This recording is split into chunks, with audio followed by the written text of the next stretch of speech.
Hello everyone, welcome to my channel upcoming competition. यहाँ जो हम लोग C++ का प्रैक्टिस सेट कर रहे थे, टोटल 23 प्रैक्टिस हो चुका है और ये 24th प्रैक्टिस सेट है। अगर आप लोग नहीं देखे तो आप लोग प्लेलिस्ट में जाके देख सकते हैं, यूट्यूब पे अवेलेबल है। अब जो हम लोग यहाँ कंस्ट्रक्टर और डिस्ट्रक्टर के हिसाब से जो है ये सेट प्रैक्टिस 2 है, पहला हो चुका है। अगर आप लोग नहीं देखे तो फिर से यही बोलेंगे कि आप लोग प्लेलिस्ट में अवेलेबल है, आप लोग देख सकते हैं। और अगर आप लोग को मेरा चैनल पसंद आता है तो आप लोग इसे लाइक करें, अपने दोस्तों में शेयर करें और सब्सक्राइब करें नोटिफिकेशन के लिए। अब जो हम लोग क्वेश्चन नंबर 1 स्टार्ट करते हैं। क्वेश्चन नंबर 1 में है, डिस्ट्रक्टर कब कॉल्ड होता है? तो when A delete operator is used, all of the mention होगा, या फिर व्हेन ए फंक्शन इंस, व्हेन ए प्रोग्राम इंस। तो इसका जो करेक्ट आंसर है ऑप्शन नंबर बी है, ऑल ऑफ द मेंशन। नीचे दिया है डिस्ट्रक्टर किस टाइम में कॉल होता है। आप लोग ज्यादा जानकारी के लिए एक्सप्लेनेशन देख सकते हैं। अब नेक्स्ट क्वेश्चन नंबर 2 देखते हैं। क्वेश्चन नंबर 2 में इस तरह से प्रोग्राम दिया है, बोल रहा है कि इसका आउटपुट क्या होगा। तो यहाँ देख रहे हैं, यहाँ इस तरह से प्रोग्राम दिया और यहाँ मैसेज दिया है कि डिफॉल्ट कंस्ट्रक्टर कॉल का। उसके बाद जो है एक कॉन्स्ट में जो है कॉपी कंस्ट्रक्टर कॉल का जो है मैसेज दिया हुआ है। अब नेक्स्ट जो है यहाँ पर कॉल किया गया है, पहले किसको कॉल किया है तो A1 को किया है। यहाँ देख सकते हैं A1 is equal to OBJ, A1 is equal to OBJ और A1 A2 में जो है ऑब्जेक्ट है। तो इस तरह से इसका करेक्ट आंसर क्या होगा? तो ऑप्शन देखते हैं इसका। ऑप्शन में ए नंबर में है कि डिफॉल्ट कंस्ट्रक्टर कॉल होगा 2 बार और कॉपी कंस्ट्रक्टर 1 बार कॉल होगा। और बी नंबर में जो है डिफॉल्ट कंस्ट्रक्टर 1 बार और कॉपी कंस्ट्रक्टर 2 बार। इस तरह से सी नंबर में डिफॉल्ट कंस्ट्रक्टर और कॉपी कंस्ट्रक्टर, और डी नंबर में इस तरह से डिफॉल्ट कॉपी होगा, फिर डिफॉल्ट होगा, फिर कॉपी होगा। इसका जो करेक्ट आंसर है ऑप्शन नंबर बी है, 1 बार डिफॉल्ट कंस्ट्रक्टर और 2 बार कॉपी कंस्ट्रक्टर कॉल होगा। अब नेक्स्ट क्वेश्चन पे चलते हैं। क्वेश्चन नंबर 3 में है, कॉपी कंस्ट्रक्टर क्या होता है? तो copy constructor A number option में है, ए constructor to initialise an object with the values of the other object, a constructor to kill other copies of a given object. C number में a constructor to check the weather.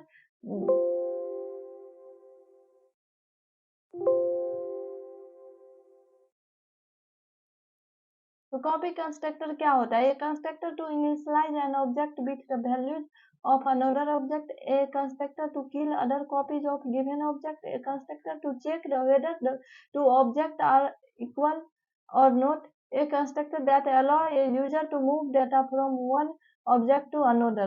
इसका जो correct answer है option number A, a constructor to initialize an object with the value of another object। ये जो है इसका correct answer है। अब नेक्स्ट क्वेश्चन नंबर 4 देखते हैं। क्वेश्चन नंबर 4 में है कि डिस्ट्रक्टर को डिफाइन करने का सिंटैक्स कौन सा करेक्ट सिंटैक्स है? तो इस तरह से ए नंबर ऑप्शन होगा, या बी होगा, या सी होगा, या फिर डी होगा। तो इसका correct answer option number D है। डिस्ट्रक्टर को जब भी हम लोग कॉल करते हैं या डिफाइन करते हैं तो टिल्ड साइन के साथ करते हैं।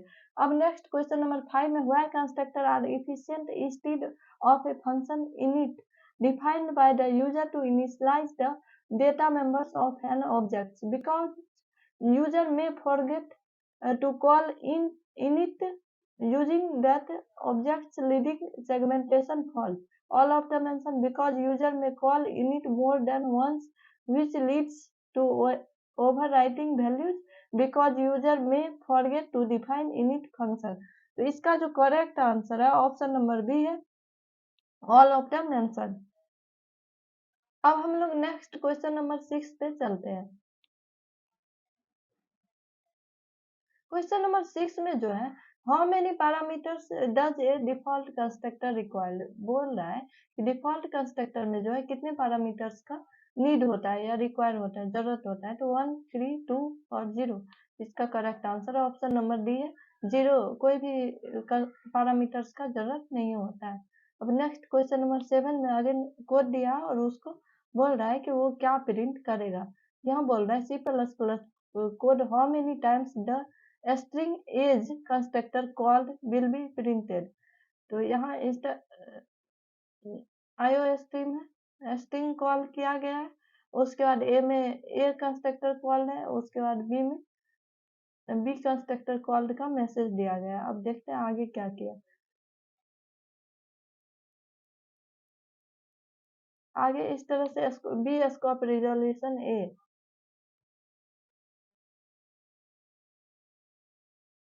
और बी डॉट गेट, आगे देखते हैं ऑप्शन में क्या क्या दिया है। ऑप्शन में बोल रहा है कि 3 टाइम कॉल होगा, या 1 टाइम होगा, या 4 टाइम होगा, या 2 टाइम होगा।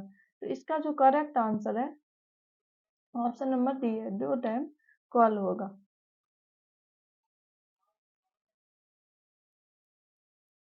सॉरी, इसका जो करेक्ट आंसर है ऑप्शन नंबर बी है, क्योंकि यहाँ जो है एक ही टाइम कॉल होगा। अब नेक्स्ट क्वेश्चन में चलते हैं, क्योंकि आप लोग देख सकते हैं यहाँ जो है प्रिंट करवाया गया है, जो ये बी डॉट बीज कंस्ट्रक्टर कॉल्ड को मैसेज किया गया है। उसके बाद जो यहाँ बी में बी को लिया गया है, उसके बाद फिर A one is equal to B dot get, फिर ए2 is equal to B dot get, और सी2 is equal to B dot gate.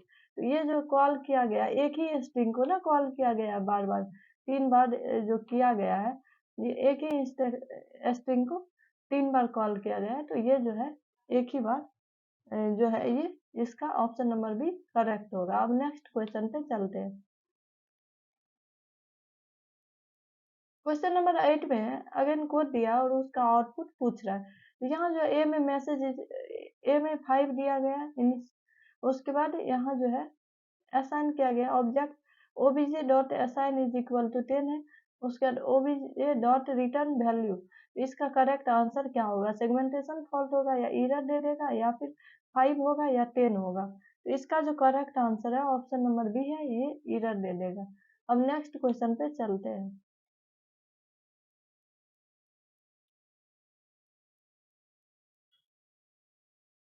Question number 9 में है कि क्या होगा जब यूजर डिफाइन कंस्ट्रक्टर को क्लास के इनसाइड में कॉल करना भूल जाएगा। तो object are not created properly, segmentation fault, error occurs, compile provides a default constructor to avoid false और error।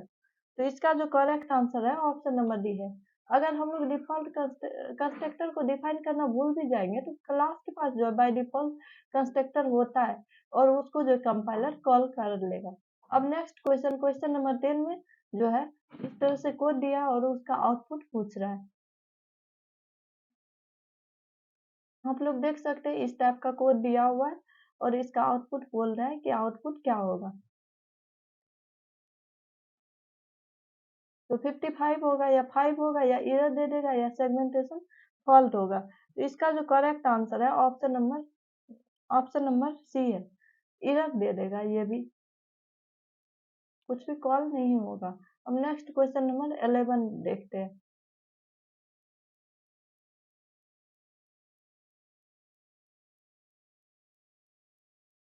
क्वेश्चन नंबर 11 में अगेन जो है कोड दिया है और इसका आउटपुट पूछ रहा है।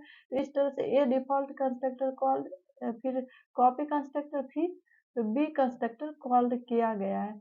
और यहाँ आप लोग देख सकते हैं बी1 और बी2 इस तरह से कॉल किया गया है। अब देखते हैं इसका ऑप्शन में जो है इस तरह से दिया है, कॉपी कंस्ट्रक्टर होगा, बी कंस्ट्रक्टर कॉल्ड होगा, फिर डिफॉल्ट कंस्ट्रक्टर, फिर इस तरह से। तो इसका correct answer option number C हो जाएगा।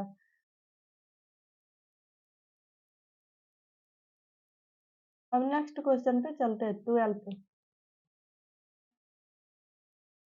12 नंबर क्वेश्चन में है कि कितने टाइप का होता है सी प्लस प्लस में कंस्ट्रक्टर। तो इसका correct answer option number B है, 3 टाइप्स का होता है। नेक्स्ट 13 में जो है कंस्ट्रक्टर इन क्लास, रोल क्या होता है कंस्ट्रक्टर का क्लास में। तो यहाँ जो है इसका correct answer option number C हो जाएगा, इनिशियलाइज करने के लिए डेटा मेंबर्स और ऑब्जेक्ट्स को। अब नेक्स्ट क्वेश्चन पे चलते हैं। क्वेश्चन नंबर 14 में है कि कंस्ट्रक्टर कैसे डिफरेंट होता है मेंबर फंक्शन से क्लास का। तो इसका जो करेक्ट आंसर है ऑप्शन नंबर डी है, ऑल ऑफ द मेंशन। और 15 का जो है correct answer option number D है, रोल ऑफ डिस्ट्रक्टर जो होता है क्लास का डिस्ट्रॉय करने के लिए ऑब्जेक्ट को